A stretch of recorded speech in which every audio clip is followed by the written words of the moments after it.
We've been in captivity for 400 years. We've been denied our heritage, our land, what rightfully belongs to us as a people. David Anderson and Francine Graham were both found dead after that hours-long standoff with police. Sources telling us that Anderson was a one-time follower of the Black Hebrew Israelites, a fringe group labeled as a hate group by the Southern Poverty Law Center. You got another one. Go ahead, get that one right there. Y'all doing that's what I'm talking about as a couple. Keeping the boots of the prophets of the Lord. None of that. Push on up. One time we were over there and they had the charts up. The tribe of Naphtali, that's Argentina and Chile, that's the Western South America. Come on, Pop, you know that ain't right. He said, of course, Danny, I know that's not right. He said, but that's the hook. That's how we get them into place, and we wire them up to what's true. Since the dispersion of the Jews in 70 AD, there's been a quest to find the lost people of Israel. Who were they? Have they kept the practices of old? Is there a sacred bloodline that points back to Abraham, Isaac, and Jacob? And if so, are they the black people we see today in America? The claim that there's a select group of people in America who are God's chosen and are from the lost tribe of Israel is not synonymous to blacks in America. In fact, one particular group, led by a radio/television evangelist, Herbert Armstrong, who founded the Worldwide Church of God in 1934, had claims that some Americans were part of the lost tribes of Israel. My friends, do you know the astonishing news?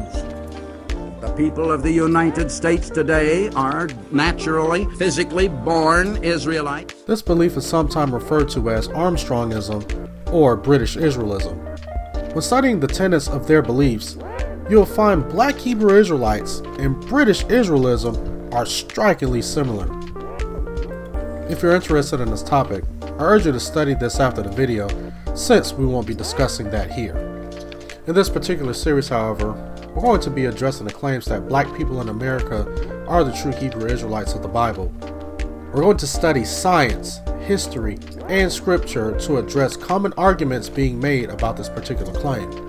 The purpose of this series is to go on a quest for truth, biblical truth. We must have a biblical understanding of who God is and who His people are.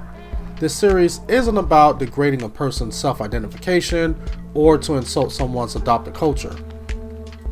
Here are the topics I plan to cover in this series: the Deuteronomy 28:68 claims, DNA matching, and the 400-year prophecy. So stay tuned and enjoy the videos.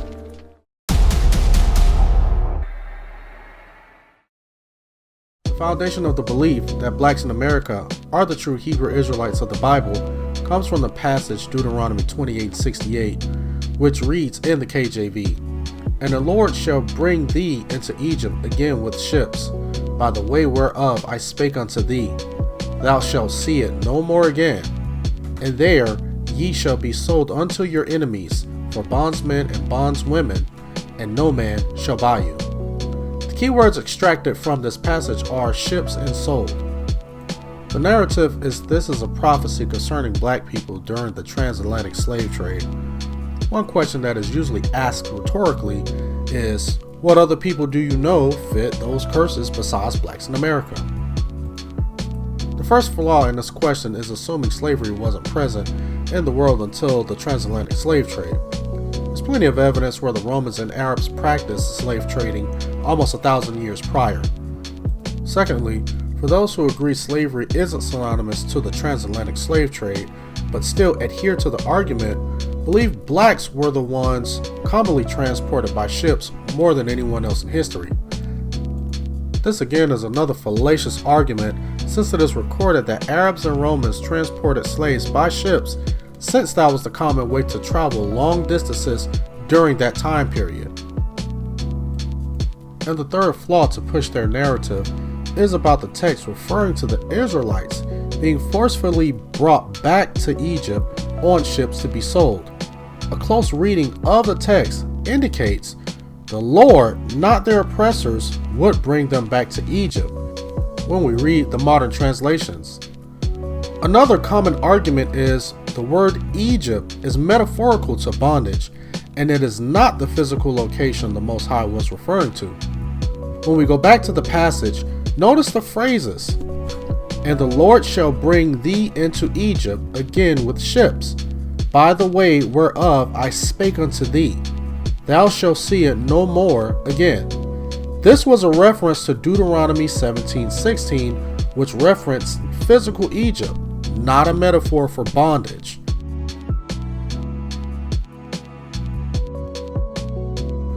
Also, the word Egypt, which is pronounced Mizraim, is referenced as the physical land every time it is mentioned in the Bible.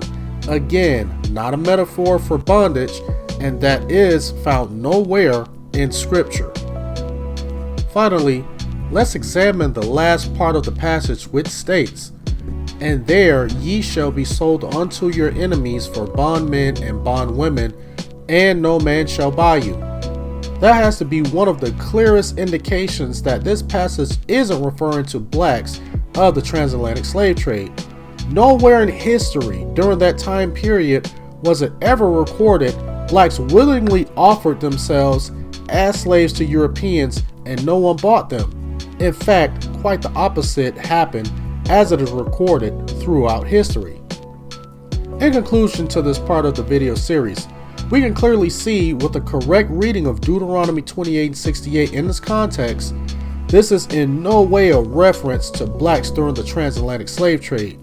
Next, we're going to dive into the 400-year prophecy claims, in which we will continue to discuss more fallacious claims concerning Deuteronomy 28.